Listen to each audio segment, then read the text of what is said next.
और ज्ञान सब ज्ञानड़ी, कबीर ज्ञान सो ज्ञान, जैसे गोला तोप का करता चले मैदान। नमस्कार दोस्तों, आज हम आए हैं नागौर जिले के तहसील परबत्सन में, जहां संत रामपाल जी महाराज के मंगल प्रवचनों का आयोजन किया गया है। जहां हमने देखा कि संत रामपाल जी महाराज के शिष्य अनेक जगह से आकर एकत्रित हुए हैं।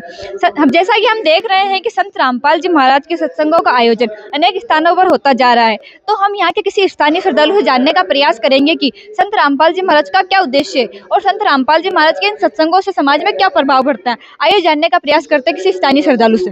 नमस्कार सर। नमस्ते जी। क्या नाम है आपका? मेरा नाम गणेश मीणा। कहाँ से आए आप? जी मैं टोंक से आया हूँ, राजस्थान में टोंक से। तो आज आप यहाँ पे आने का आपका क्या उद्देश्य है? जी यहाँ पर संत रामपाल जी महाराज का जो सत्संग है वो चल रहा था, तो मुझे सूचना मिली थी कि वहाँ पर आज सत्संग है, तो मैं सत्संग में आया हूँ।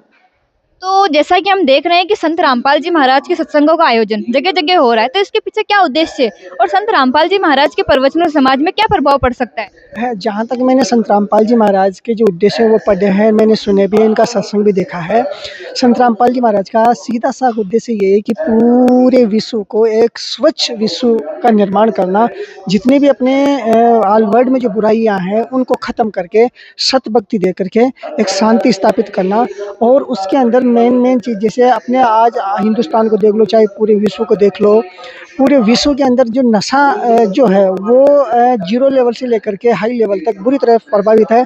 आज की जो युवा पीढ़ी को मान लो या किसी और को मान लो, सब अंधाधुंध गति से इस के अंदर प्रवेश कर रहे हैं, और इस वजह से अनेक प्रकार की कई तरह की जो बीमारियां वो पनप रही है, और युवा पीढ़ी सही रास्ते पर न जाकर के गलत रास्ते पर जा रही है। एक तो ये हो गया। दूसरा ये कि जैसे आज के समय में जितने भी बहन बेटियां हैं वो उनके ऊपर सिर्फ और सिर्फ एक ऐसा अत्याचार है जो उनसे मतलब असहनीय है, और वो है दहेज प्रथा।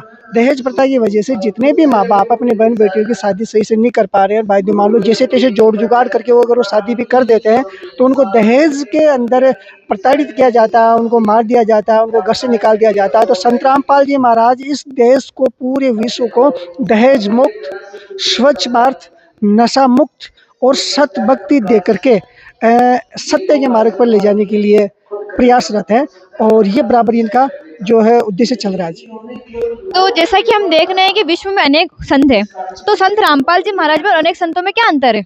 जी, ये अगर इस चीज़ पे अपन बात करें, चर्चा करें, तो इसमें तो दिन रात का अंतर है। आज के समय में जितने भी संत पुरुष जो कहला रहे हैं और जो पूरी पब्लिक को अलग अलग तरीके से ज्ञान दे रहे हैं, 100 बातों की एक ही बात है कि उनके पास में किसी भी प्रकार का जो ज्ञान दिया जा रहा है वो प्रमाणित नहीं है। अपने वेदों से, गीता से और अपने जो शास्त्र हैं उनसे प्रमाणित नहीं है। प्रमाणित का मतलब ये है कि उनके अंदर जो लिखा हुआ है उसमें उनमें दिन रात का अंतर है।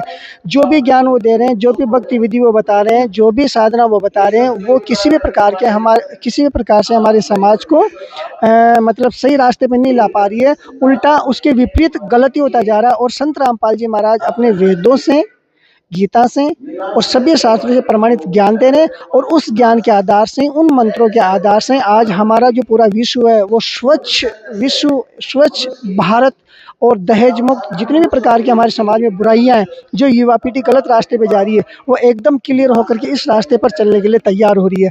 और सब लोग इसका बराबर रूप से, मतलब जिसने एक बार सत्संग देख लिया वो 101% जिसका फॉलो कर रहा है, पूरे तन मन धन से सारे लाभ उसको प्राप्त होते जा रहे हैं जी। धन्यवाद। थैंक यू जी, धन्यवाद।